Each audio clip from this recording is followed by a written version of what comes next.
but he's also super curious, so he decides to go over to this acquaintance's house. And they go to the friend acquaintance's house, and he lives in a regular house. They walk in, and there's like a long hallway that they both walk all the way to the back of the house to a dimly lit room. And it looks like the room is just not being used by anyone. It's just a storage space. They just throw stuff in there. And when they go into the room, there's a big bird cage in the room, and there is, just like his friend said, a bald parrot in this cage. And he asks his friend, like, what's wrong with it? And his friend says, I'm not sure, but apparently he has some sort of bird AIDS, and all of his feathers fell out. And he's just confused. He's looking at this bird, and the bird is looking creepier and creepier to him. And it looks like, to him, like one of those whole chickens you see at a supermarket. But the ones in the supermarkets have all their blood taken out, so it's kind of a white colored, but this parrot is still living, so it's kind of a dark red color. And he just tells his friend, this bird is so creepy. And his friend replies, yeah, and actually we don't really know how old he is. They tell us that he has bird AIDS, and he lost all his feathers, but other than that, he seems pretty healthy. And he is like, you don't know how old he is? Is he about 10 years old or something? And his friend replies, no, I think he's about 30 or 40 years old. And he goes, 40? Like, how is that possible? Like, I didn't know that birds could live that long. And his friend is like, no, like, there have been parrots who lived for about, 100 years, so 40 isn't too unusual. So he keeps asking him more about this bird, and it turns out that this bird used to be his uncle's bird. So his uncle, who lived alone his whole life, had this bird with him. But a few years ago, his uncle suddenly died. And so his family got this bird to take care of. So that's why they're not really sure about what kind of disease this bird has or even how old he is.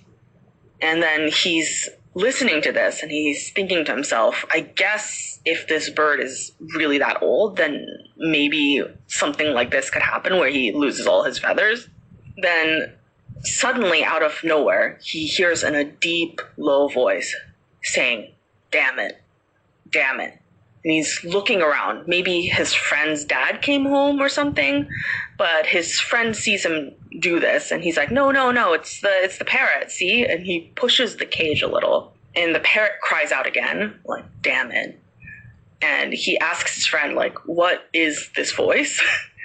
Usually parrots speak in kind of a high-pitched voice and say things like hello or good morning, or say their names or something. But no matter how he hears it, it sounds like a middle-aged man, maybe in his 40s or 50s.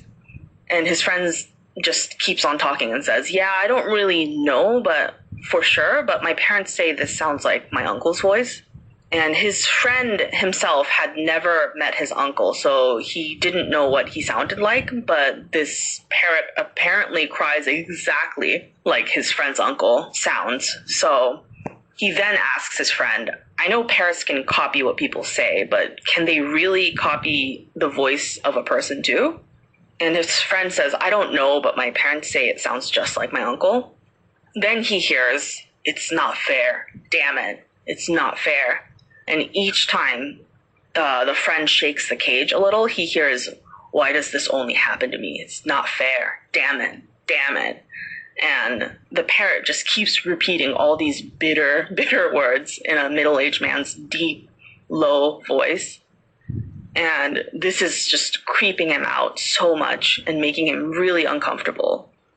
And his friend seems to pick up on that and says, like, sorry for making you come over, but actually, this is not that bad. During the day, it's still okay. He asks, what does that mean? And he replies, his friend acquaintance replies, it's not too bad as long as it's before 10 p.m. And after 10 p.m. at night, he cries out in a much, much worse way. He goes, gee, gee, gee. And he starts crying out in a noise that's not words or speaking anymore. And he keeps repeating that weird creaking noise. He asks, what does that mean?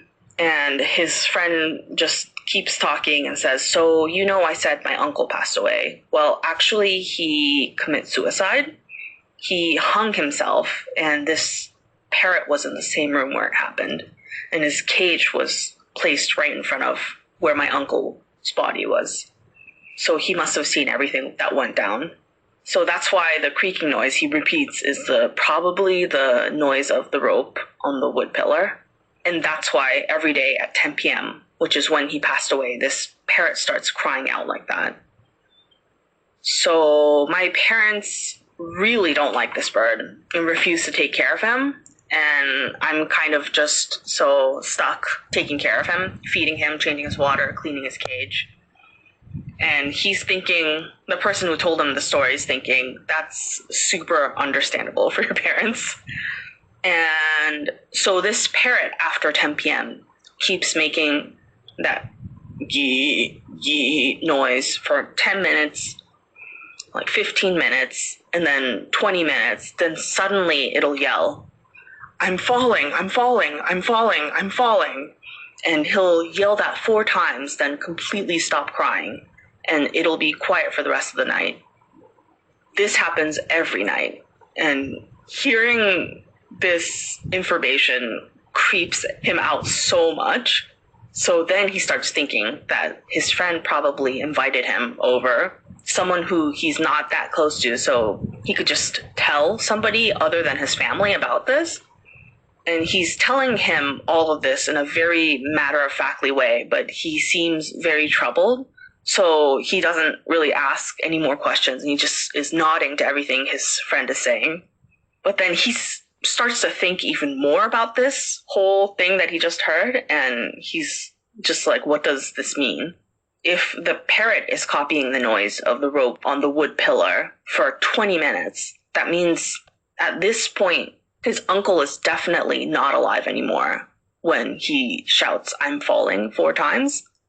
Like, how is that possible? And he is thinking this, but he